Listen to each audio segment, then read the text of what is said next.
Welcome, witches. I'm so grateful you decided to pop by today. Park your brooms by the door because now the witch is in.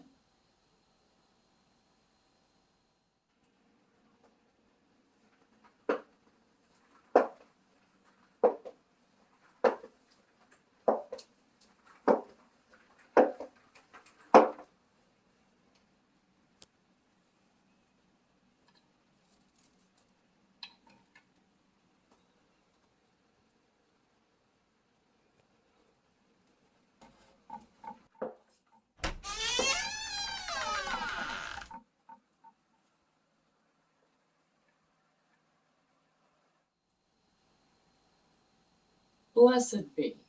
My name is Amelia Noir, and I'm here to share my knowledge and experience on all things witchy, like spell casting, potion making, and kitchen witchery, just to name a few. So if that sounds like your cup of witch's brew, I highly suggest that you subscribe so you don't miss any more witchy content.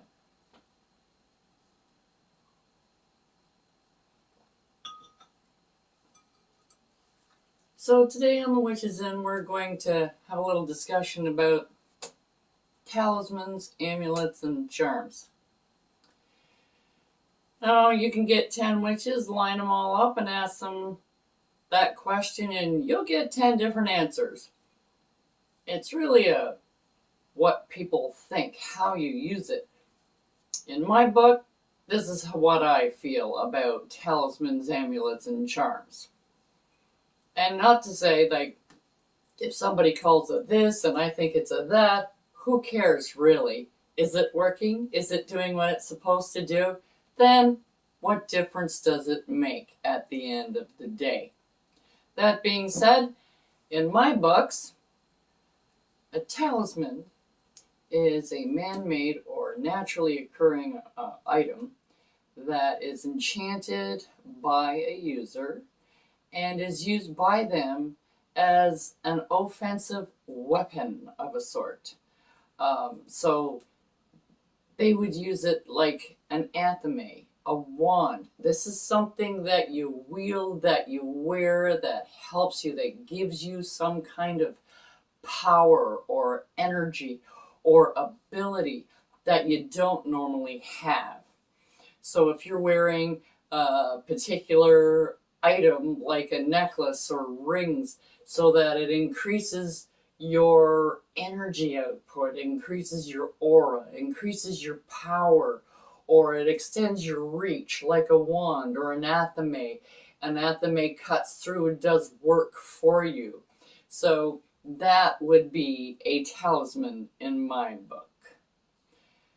Now, an amulet, on the other hand, is also either a man-made or naturally occurring item, but that is also enchanted by the user, but it's used as a defensive mode, like a shield, or something that wards off something else. So if you wore an amulet, that would protect you from any negative energy. So it's warding off things coming to you and getting rid of them. So it's protecting you from something. And that is what an amulet is. So it would be like a St. Christopher's medal, or the cross that Christians wear, or like little Buddhas, I do believe. For us, it would be a pentacle or a pentagram, something of that nature. Things that mean something to you that you can enchant, that gives you some kind of wording. Even in your home, the sigils that you put up around your window to keep negative energy out. Those are all, if you had that, made it into a thing and you could actually wear it, that would be an amulet. Now, last but not least, you have a charm. A charm is usually something that already exists. It's could be handed down to you from somebody else. It's not usually something that you make, however, it can be, but most of the time it is something that already exists. And you may replicate it, but it's already there. Kind of like a four-leaf clover. A four-leaf clover is for what? It's for luck. It brings you luck. You don't use it like you would like a weapon. You just carry it around with you, and luck is drawn to you.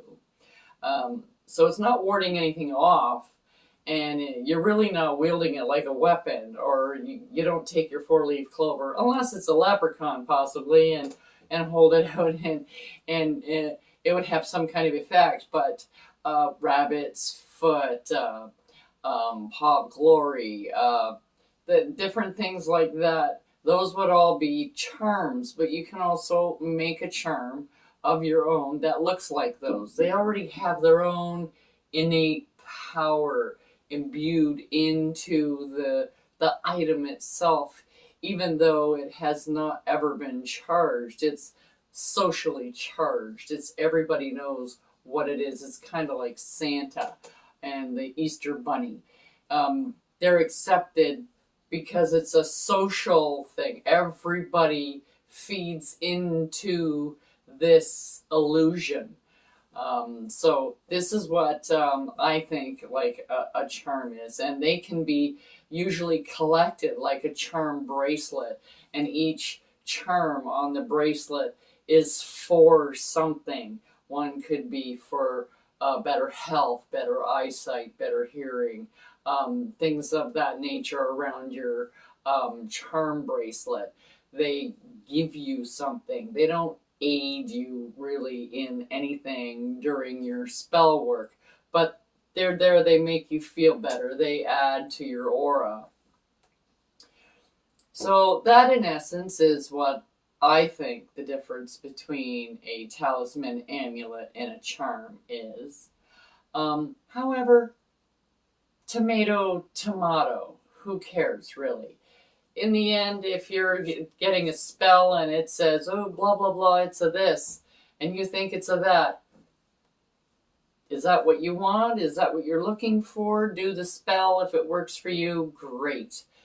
That's what magic is about, not sitting around arguing over semantics. And whether it's a charm, an amulet, or a talisman, if you have your own definitions, and I'm not talking about the one you see in the Webster's dictionary, because like you can go in there and look up certain words and they don't have the same definition that everybody else is putting on that word.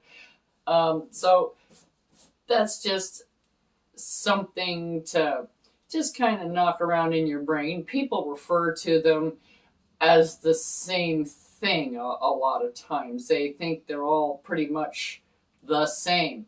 And really, they are. They do something for you, and that's what matters. So that's it for today, witches. Leave a comment down below if you want to see anything specific. I will be doing a bit of a talisman in upcoming vid, so I'll be seeing you then on The Witch's Inn.